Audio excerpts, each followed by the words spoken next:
Good morning and welcome to Morning Coffee with Sandy. Look, it's New Mug Saturday. Come on, seriously, is that cute or what? Mm. Good morning, good morning, good morning, and happy Saturday. Hey, Indy and I are having an event at our house today. Not a big super spreader event. We're just having like a little, maybe 10 or 12 people, if that. Well, hopefully there'll be 10 or 12 people. That's how many RSVP'd. We're having a double vaccinated, totally safe, coming out field day. Field day. Remember field day when you were a kid? How fun that was. So today, our friends are invited over, just whoever's right here, and double vaccinated, are invited over to participate in team badminton, team croquet, team cornhole, and team mini golf. Yes. And we have prizes. Okay, so I'm hoping none of them are watching, but if they are, it's okay. So I had to put on my crafty hat. And for each person who's attending, you get one of these necklaces, right? When you first arrive. But each time you win a game, you win the thing that represents the game. For instance, this is obviously badminton. I made little tiny miniature bean bags. They're filled with grape nuts, I won't lie. They're filled with grape nuts. So they're little tiny bean bags that match the bean bags for cornhole. This is going to be for golf because I didn't come up with anything crazy good for golf. And this one's maybe my favorite. I made little miniature croquet mallets out of dowel rods that I cut up, painted, and glued. So at the end of the day, you could get a necklace totally filled with all the things you won at the field day. And of course, there will be adult beverages, lots of really good food. Indy's making ice cream. Somebody else is making a Boston cream pie. Someone else is making a New York cheesecake or something like that. It's going to be amazing. Good morning, Jenny. Good morning, Stephen. Good morning, Indy. I know where you are. Anyway, it's going to be an awesome day. Indy and I have been working our butts off. You know what? When you're having people over, it forces you to clean up and do all those things that you forgot to do or put off doing. We're both exhausted from working, Indy especially. You can't believe all that. He actually put a room on our house. Okay, we live in the desert, so it's an outdoor room, but he like worked his butt off. I mean, he has no butt anymore. You should see it's like perfectly flat. Mm. So it's going to be over 100 today. That may put a little damper on the party, but it's okay. We're prepared to move indoors, do karaoke, and Indy's got the big music room, so we can do karaoke and hang out in here and play board games if we have to, or just talk. I don't know, but whatever it is, it's going to be a delightful, glorious day. It's only going to be from like 11 to 3. So it's not the coolest part of the day because nobody but us is up that early, this early. And it doesn't start getting cool until like 11 o'clock at night. The hottest part of the day here in the valley, in the desert, is like from 2 o'clock on to 6 or 7. It's crazy. Yeah. But when it's beautiful, like right now, wish we could have called the party for 5:30. It was gorgeous when we went out there. Yeah. Good morning, Opa. Mm.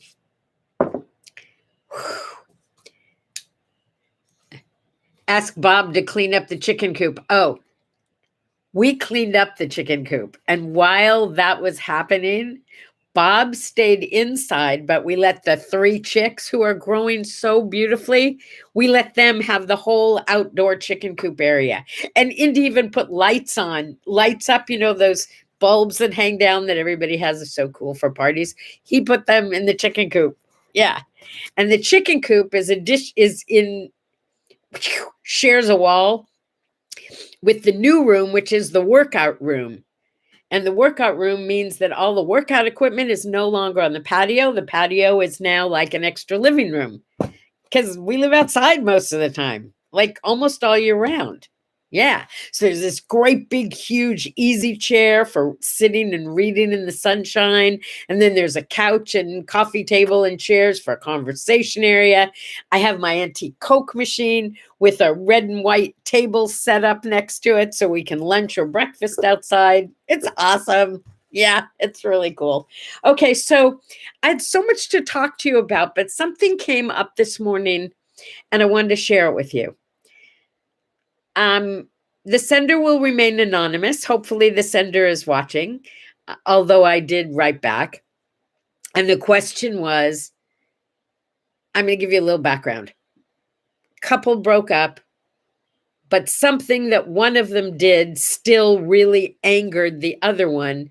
And the question was, does that mean I still love this person that I could get so angry over something? And my response was, no, you can get angry at anybody. It has nothing to do with love. You may still love that person, but your being angry might be just an ego thing. Got a message back. Thought about it, thought it through. Thank you. Yes, it really was an ego thing. And then I got this idea. Well, not yet. Yes, it really was an ego thing. Then a little later, I got another message that said, watched a video on relationships, and I realized that anger was very dangerous. So I vow not to be angry anymore. And I wrote back and I said, you didn't ask me for advice this time, so you can just throw this away. But here's what I would like to say about that. When you vow never to be a certain way again, especially with something like anger, that's a human emotion, you're setting yourself up to fail. Rather than vowing not to do, have, or be something, why not do two things? Number one, vow to notice when you do that. And then more important, or as important, vow to flip that and replace it with something else. Not ignore it, not deny it. Acknowledge it. I used to do this. Ooh, bug. Goodbye, bug. I used to do this with smoking when I quit smoking. It wasn't that I would deny myself a cigarette or deny that I wanted to smoke. I would acknowledge it, but I would recognize that feeling and replace it with something else. Ooh, a cigarette would apparently taste really good right now. And if I was a smoker, I would have one. But I'm not a smoker. So instead, I'm going to have a drink of water. Whatever. But replace. Don't swear you won't, because you're human. So you probably will. And then you'll get angry at yourself for doing whatever it was you swore you were not going to do again. Indy gave me a good one like that. When you have that feeling in your stomach or in your head, like, I gotta go get something to eat, I'm starving. Replace that with the, wow, so this is what it feels like to be losing weight. I might want to celebrate this instead of letting it bother me. Just an idea. Just an idea. Oh, thank you. I'm glad you like the advice. It just replace. Don't swear you won't. Just replace it with something else. Okay. Today is Ghost in the Machine Day. I had to look that one up. Ghost in the Machine. What does that mean? Well, it's a philosophical phrase that has to do with mind and body and the different ways of looking at the mind-body relationship. And there was this time when everyone believed that the mind was like a ghost in your body, that it existed within your body. So when you died, of course, your mind went. But then there were people who said, so wait a minute, so show me where the mind is. And this whole thing gets very heavy. I'm not going to go into it. But ghost in the machine is your head. The ghost is your mind. Does it exist there? Does it not exist there? I don't know. It's also International Kachaka Day. Do you know what Kachaka is? Apparently, it's from Brazil, and I invented. Somebody came up with it like 100 years before rum. Yeah, because it's oh wait, I'll get the word. I wrote it down. Oh, it's distilled sugar cane. It's a drink made with distilled sugar cane, which is like rum, except this was way before rum and it was Kachaka. So it is Kachaka Day. If you're a rum drinker, you can celebrate. If you're not, you can just know that that's what it is. It's also Jerky Day, which does not mean don't be a jerk. It means eat your favorite jerky, turkey jerky. There's vegan jerkies now. I don't know what they're made out of, but they have vegan everything, right? It's also National Peanut Butter Cookie Day.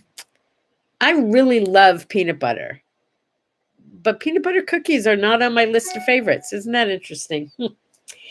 It's Rosé Wine Day. Wouldn't today be a great day for a wine cooler? Yeah. Well, at least here it would be. I don't know about you, but wine cooler is pretty easy to do. Just have some ginger ale or some sparkling water and some rosé or white wine, maybe a little bit of lemon, some ice, done. Good drink.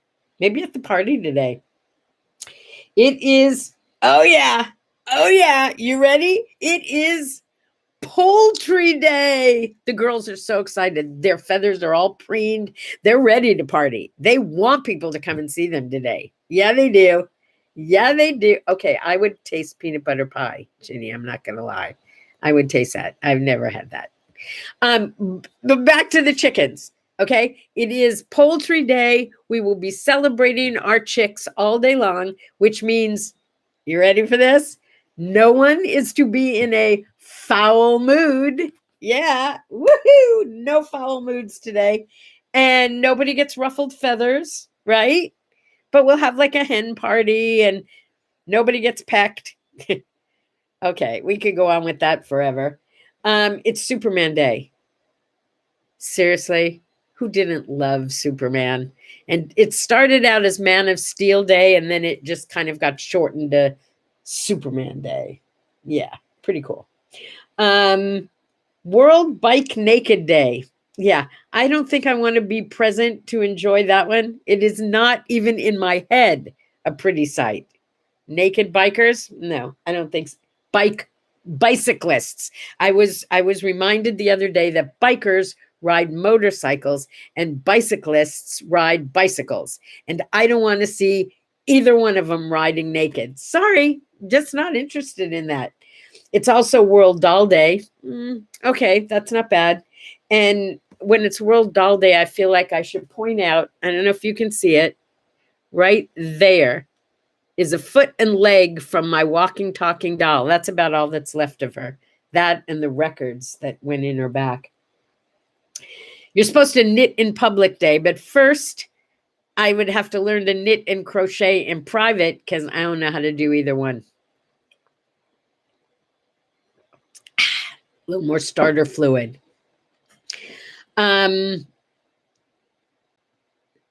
Okay. Stephen, that's a good point. We were talking about where is the mind, and I think that's where you're going. He says for many cultures, people would avoid photographs because they believed that the photographs captured or contained their soul. And the only way to recover the soul was to destroy the photograph. I remember that. There are still cultures where they will not allow you to take their picture for just that reason. Yeah. Yeah. Old cultures. But somehow they still made it into this year. Coincidence? I don't think so. It's Crowded Nest Day. I don't know about you, but I am an empty nester. It was not easy to become an empty nester. I missed my children like crazy.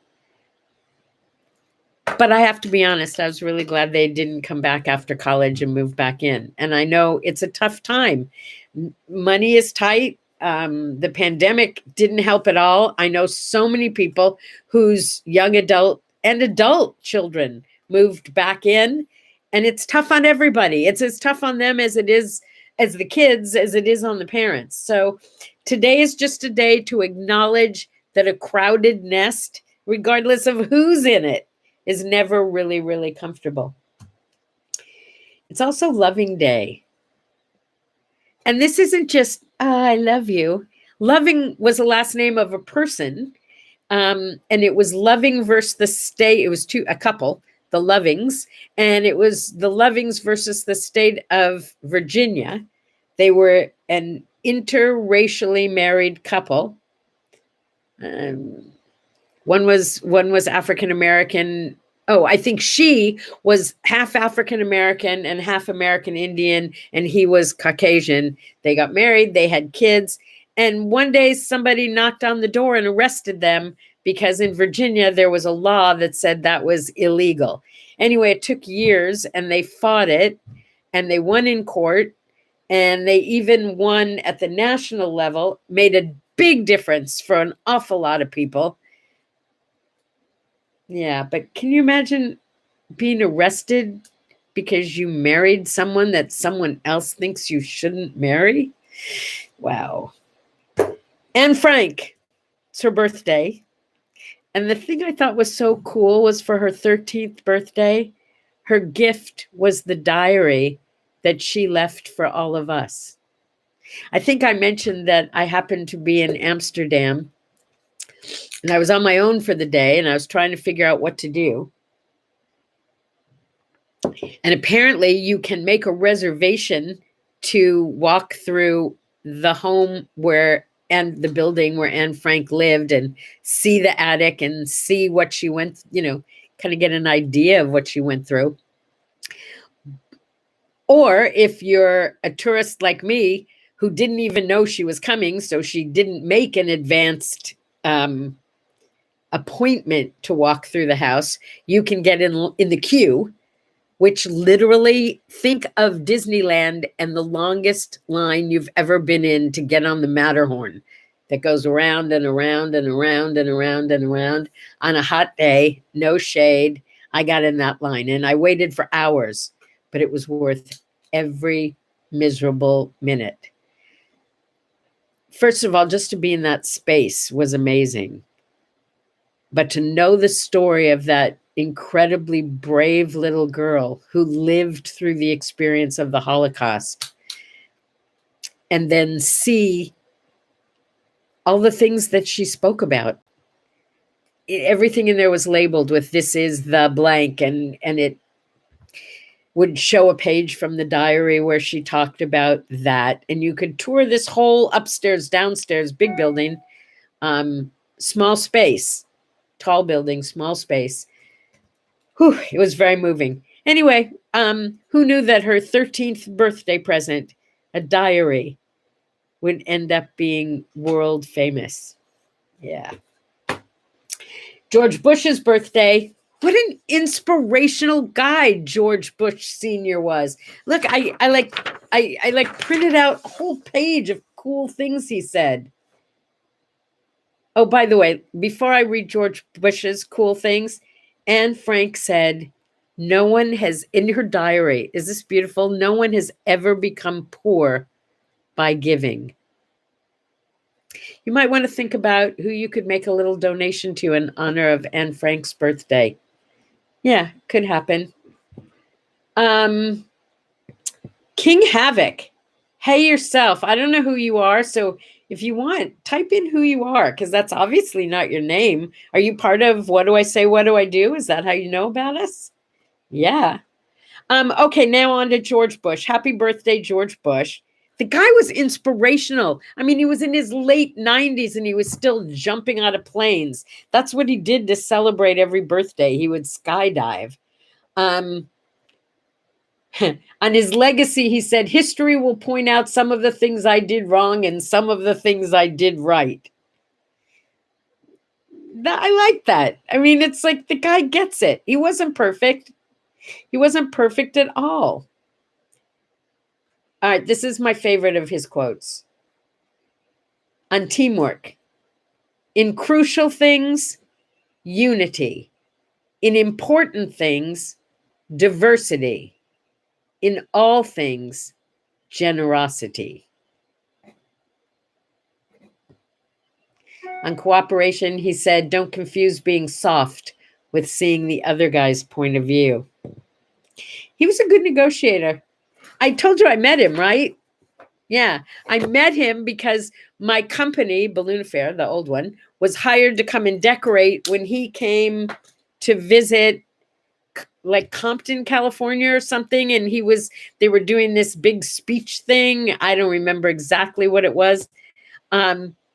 So we showed up with our helium tanks to do the decorating, and we were like besieged with Secret Service men because they weren't sure what was in those canisters. So to prove to them that it wasn't dangerous, without a nozzle on it or anything, I put my mouth on the spigot and opened it up for a second and then closed it. And I talked like this for the rest of the day.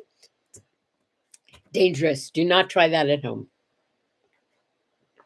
It freezes your vocal cords. The helium does. Freezes your vocal cords, and you could lose your voice over that forever. But I did it, and it was fun. Anyway, that was just like a, kind of a hi, thanks for being here kind of meeting. George and I did not sit down and have a drink or a cup of coffee together. We did not. But I did meet him. So he's on my list of famous people I have met. 1971, do you remember when Tricia Nixon got married? And it was such a big deal because she got married at the White House? Yeah, I thought that was cool. 1981, Raiders of the Ark came out. What a great group of movies that was. And Harrison Ford, did you not fall in love with him during those movies? He was like, and the story behind Harrison Ford, like, I'm going to probably get this wrong, so somebody can correct me, but it was something like he worked in like a grocery store and decided he wanted to be an actor and made it. Yeah. And he wasn't a kid when he made it either. He was, yeah. All right. In 2015, this just blew me away. Zimbabwe. And I do believe I went through the corner of Zimbabwe when I was in Africa. Zimbabwe canceled their currency. Like, they stopped using Zimbabwe currency. And they put out a message that if people they're switching over to some kind of dollars, and they would give $1 for every 35 quadrillion Zimbabwean dollars. Can you imagine that? 35 quadrillion Zimbabwean dollars equals $1. Nasty. By the way, Steven says Harrison Ford was a carpenter working in Hollywood. Okay, well, that's like working in a grocery store, right? Sort of, kind of. I don't know. Stacking things up, carrying things. I don't know. This is the anniversary of the death of Gregory Peck. I mentioned Gregory Peck because not only because Stephen, how do you know these things? Either that or you're really quick on Google. Stephen just said a loaf of bread in Zimbabwe was $3 million.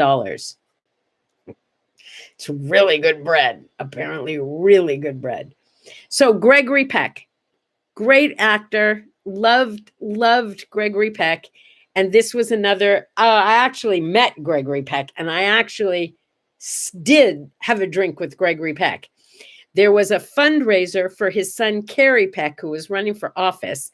And my company was hired to do the decorating for this event. So while I was doing the decorating, Kerry came in, looked around, loved it, thanked me, and asked me if I would like to come back for the event itself. I said I would love to.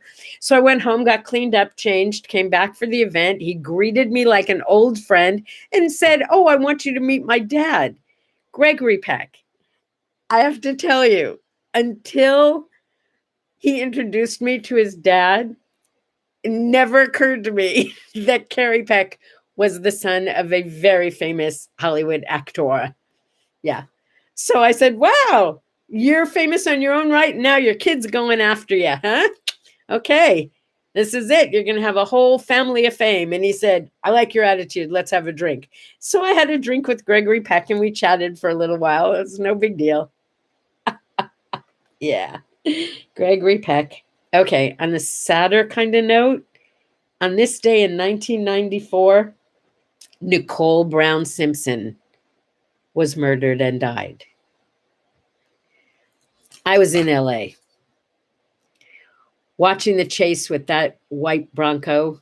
Was nobody could believe that it could possibly be OJ Simpson in there, and the trial and what went on here. I mean, I know it was news everywhere, but here we still refer to that area as, oh, that's where Nicole lived. Oh, that's where OJ lived.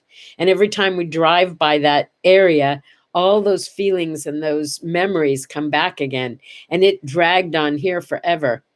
And I don't know if you remember, but not too long ago, like within the last week, I think, there was a word art that I did that said,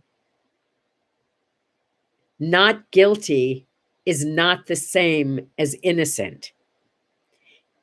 I wasn't particularly thinking about OJ at the time, but I should have used that as the example. He was found not guilty, but he was held liable for her death in civil court. So all the not guilty meant was that nobody proved beyond a shadow of doubt that he was guilty. Because here in America, we're considered innocent until proven guilty. You can prove guilt. You cannot prove innocence. Think about it. It's a pretty heavy thought for the day. Okay, but on the fun side, 1954 it was 1 o'clock, 2 o'clock, 3 o'clock, rock, 4 o'clock, 5 o'clock, 6 o'clock, clock, rock, gonna rock around the clock tonight. Dun, dun, dun, dun, dun, dun. Dun, dun, dun. Bill Haley. Yeah, that was the number one song back then. Right. Oh, you know what? In 65, Sonny and Cher made their first appearance on American Bandstand in 1965. I wonder what they were called then. Remember we talked about them and they had all these different names at different times? 63. I thought it was later, but in 63, the Beach Boys came out with Little Surfer, Little One, and Little Deuce Coop. Do you remember that? And my little Deuce Coop, you don't know what I've done. Anyway, Beach Boys. I remember back in those days, you had to prove that you were a loyal Beach Boys fan by denying that you loved the Beatles, or prove that you were a dyed-in-the-wool Beatles fan by affirming that you didn't care about the Beach Boys.